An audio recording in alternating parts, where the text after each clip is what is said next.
Good day mga boss. Natay gitira dire boss no. Injector electronic. Yutong atong giyo nagtanggal boss oh, kaning magnetic sa injector. So natong tanggalan na ni mga boss kaniyang nut sa control valve mga boss. Ang ilalo man na siya control valve. Tanggalon na to ang nata ni.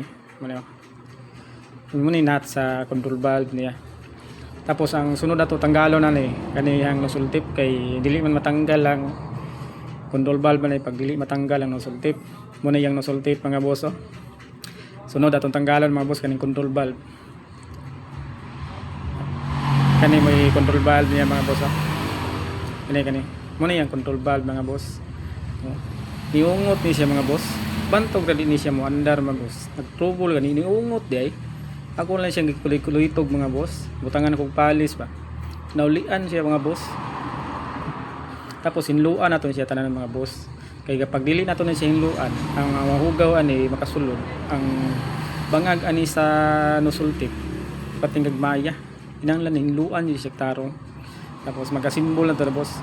Una na tong tao tong repair kit niya katong fibra nga gamay mga boss. Lisod siya itao ng fibra. Kay gamay kayo. Pag magisi to si mga boss, mubakflip lang yapon. Tao na to ang control valve mga boss. Nana ra pagtaod. Tapos ato na siyang dukdukon.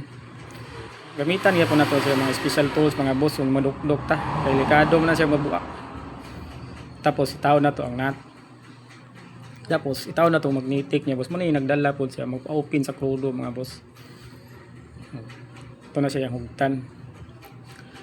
Tapos ang atong itaw na ni ang kaning kuan nozzle tip. Ato siyang hugtan ang nozzle tip mga boss.